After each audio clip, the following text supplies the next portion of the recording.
The first segment here will be Homes Today. This is a presentation of a brilliant realtor by the name of Audrey June Forche from Remax Realty. Audrey is also a superb advisor. Here on this set, Audrey once more brings in Dan Driest. This morning, she will question Dan on mold in the basement. Now that's a very, very interesting and an important subject matter to all the homeowners. And those homeowners, they do have a basement and it's a concern. Let's view. Hello friends, welcome to Homes Today. My name is Audrey Forche and I'm a Remax agent in Montgomery County, Maryland. And again, we have our friend Dan Driest, who's going to talk to us today about the exciting topic of moisture in basements. I'm super psyched. Yeah, it's a really fun subject. It's actually one of the, when I show houses or when I'm selling houses, it's actually one of the biggest topics that we talk about when looking at houses. It's probably one of the hot, but roofs and basements are two of the hot buttons for foundation things, right? Stuff. So, when we go and look, sometimes we'll see some evidence and maybe some moisture, or you can smell some staining, it. Some musky smell. Yeah, right. I mean, is it, talk to us about that. What is that? How come that happens? Well, the most common issue with moisture in basements is coming from humidity, typically. Okay. And or you're having an outside force, such as rainwater, improper drainage, gutters. Okay. And those are all fairly easy to fix by a homeowner. Okay. Or they can have a handyman come out.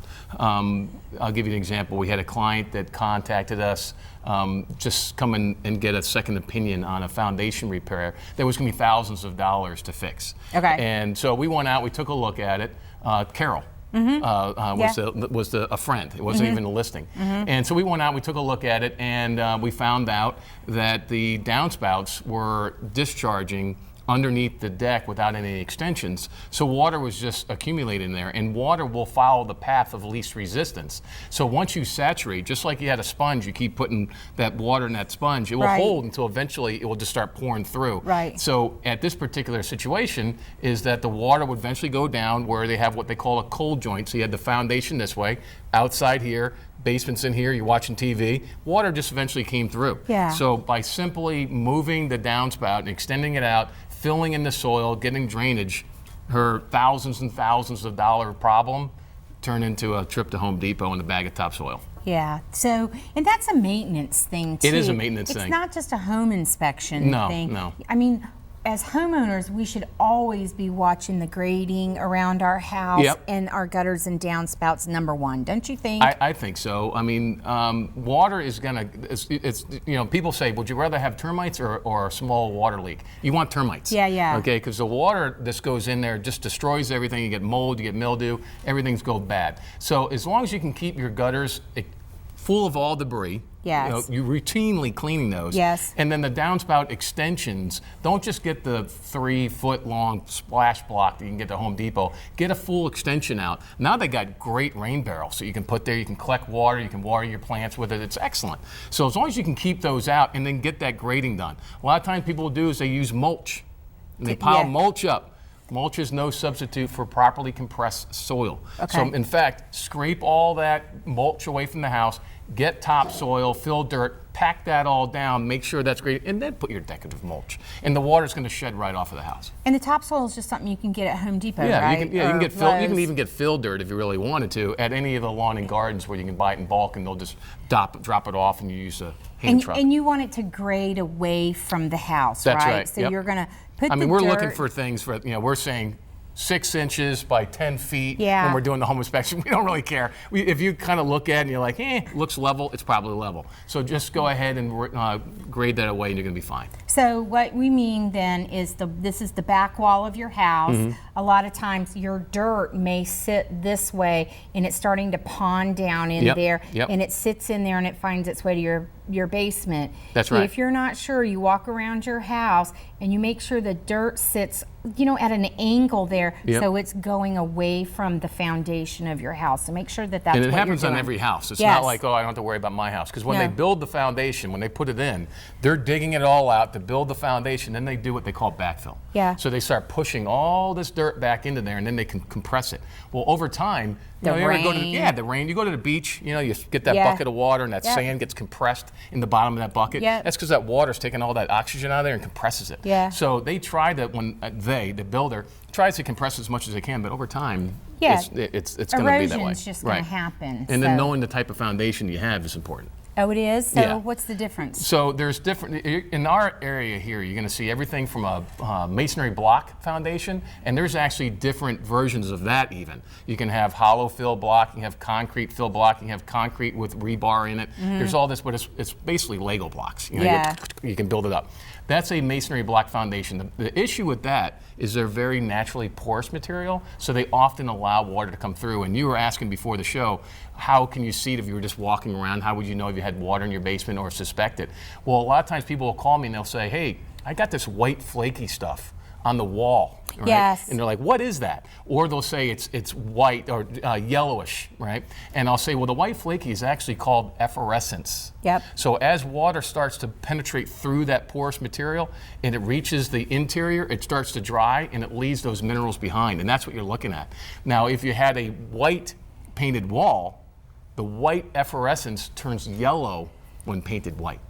So it tells on you. Yeah, it either kind way. of tells on you. So when we watch a house and we're going to do a home inspection and they did a flip and they paint everything to look great and we see some yellow in there, You we know know. what's happening. Right. So, but is that the kind of paint that you can seal the walls with? Yeah, You know there's that different kind of- types out there. UGL, I think, is the one you're referring to. It's Okay. really cool. You go to Home Depot, they got the display of the masonry block holding Yeah. the water. Yeah. It actually does work. The issue you got to remember is if you're painting the interior of your foundation, you've already conceded that water's going to be coming through. So why don't we start where it came from, Right. try to stop it there, and then just be reactive on the interior. Let's be proactive on the exterior. Yeah, so because that's probably where it's coming course from, it- yep. Yep. most likely. Sure. So when we discover that there might be some moisture in the house, Mm-hmm. or we smell it, or we think, and we have a completely finished basement, Right. and then we're going to be worried about mold, right? Yeah, Because we yeah. don't want to breathe the mold in from the water. So Right. we clean our gutters and our downspouts. We grade the dirt away from the house. And do we need to have a test, like an air sample test? Do we need to check in for mold? Well, the first thing that your viewers need to understand is that you and I can be in the same environment with the same mold, same everything, and you're having symptoms and I'm not. It has everything to do with your personal immune system. Okay. So that's why the young and the older are more apt to see symptoms because their immune systems are either weaker from being young or weaker from being old. Okay. So it's really that is the dynamic. So Are you calling me old? no, not at all. The other one, your cellar, that one from Yes. Bethesda. Yeah, I'm not No, not at all. I want to come back. But Okay. the idea with that is if you do smell it, Yes. it's there. Don't, it just Yeah. doesn't mean you're having a reaction because some people go, well, I smell it, but I'm not having any reaction. Well, that's great. Your immune system's doing fine. But once you start getting that beat down immune system, that's why we hear people say, I've been in this house, I've been in this environment, and now I'm starting to feel this. And because now your body's being beat down by it and you're starting to feel it. And yeah. trust what your nose. If you smell Yeah. it, it's there. Okay, so I then need to have a mold test, right, to come in. So how does It would that be great. work? That would be the best thing. There are, you can go to Home Depot and you can buy, or Lowe's, you can buy a mold test kit. Okay. And you can send it off, and you basically put the Petri dish there, and that grows funky, it looks nasty, and you're like, oh my God, I got mold. But it doesn't really tell you what's going on in the environment. So ideally, you would have somebody that comes in that has credentials, they can come in and do the test. And there's different types of tests. So if you saw something suspicious, and I don't know why I'm using the air quotes, but if it's suspicious, and then in the corner over there, and you want to know what that is, you'd use a swab. Just like if you're going to go to the doctor, Yeah. and I got a sore throat, Yeah. I'm going to do a culture. Yeah. Same thing. So I'm going to do a swab, I'm going to send it off. I'm going to say, what is that? Now I'm going to do an indoor air sample. Okay. So now I'm taking the air sample, I'm capturing what's in the ambient air, and I'm going to be taking the test outside.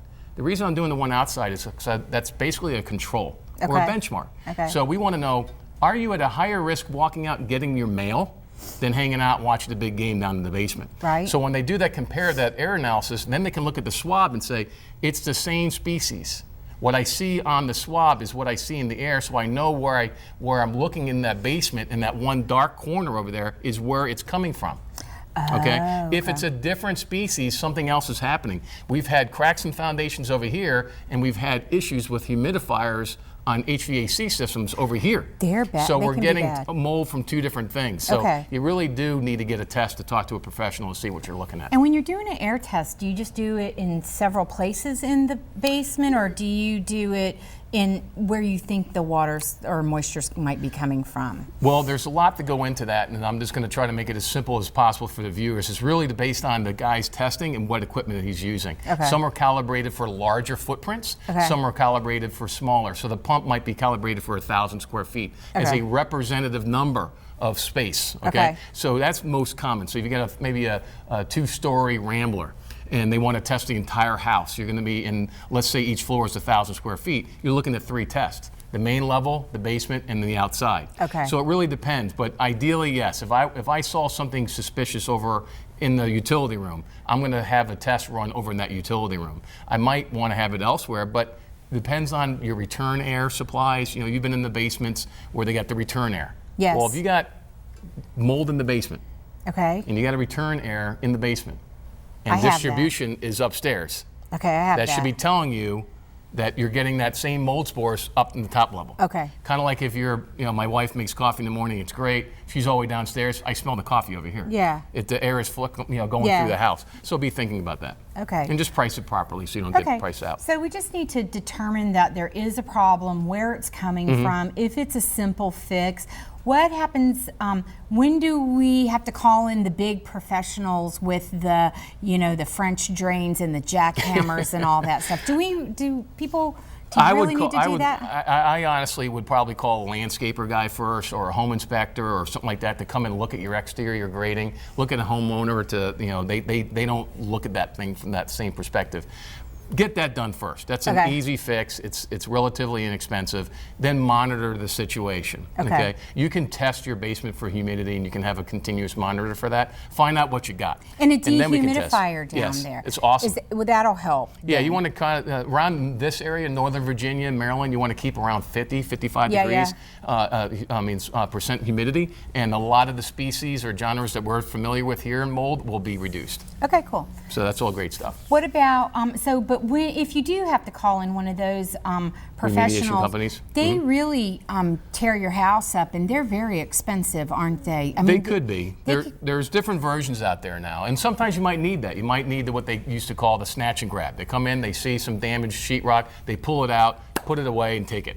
Now there's also resources out there that are not like that. They're enzyme based, so Okay. they're all natural. They just go in there and actually eat the mold, attack the mold, and change it into an inert product, which is basically dust. So depends on what you need. I mean, if I have standing water in the basement and I'm touching with my moisture meter or my infrared and I see it, you might have to remove that. But usually it's humidity in basements and one-time events, and it can be easily fixed. Okay, and so typically if my hot water heater leaks because it breaks and I get some moisture, we know where that source came from. Right. If I put fans and I take the carpet out, or I fold them up and I dry all that, I should be okay in terms of moisture in the basement and that sort of thing. But do you think I should have a test if that happens still, just to make sure I got rid of it? It's a very inexpensive test, relatively speaking. Generally, you're going to get anywhere from $100 to $150 depending on who you're using, and that's really inexpensive when you think about what you're going to be getting, a detailed report of what your environment is. I would suggest you do it. Okay. And I would not fall for, oh, this is mildew. You know, Okay. like when someone says, oh, it's musky down the bed, it's just mildew. Well, mildew only grows on living plants. That's So it. we don't- So we more don't than want likely, that. it's not mildew. It's just everyone buys Tilex and it says mold and mildew remover. It's really mold remover. Okay, so we really do have issues, and we really You really should test it. and we should for our health, because it's really important in terms Right. of your asthma, and people with asthma are really susceptible to Yeah. molds and stuff like that. And so, check your stuff regularly. Like when you're shopping for the house, know the foundation. We were talking before, it's a Yeah. masonry block foundation. Maybe it's a poured concrete. You're going to have less issues with moisture getting into a poured concrete foundation than the masonry block. So just know your house, understand it, maybe getting routine checks. We have some clients calling us, we go out every year to give them a safe home checkup. And I think that that's probably pretty good, because just because your house was this way when you bought it 20 years ago doesn't mean it's Doesn't still mean the it's same, like that now. the same way. Right. So, okay, well, good information. Thanks, I always love coming out. Yeah, how exciting is moisture in the Mold basement? in basements and foundations. Big, Woohoo! that's big stuff. So thank you, Dan, Yep. and we'll see you again. Thank you for joining us again today. We'll see you next time. Bye.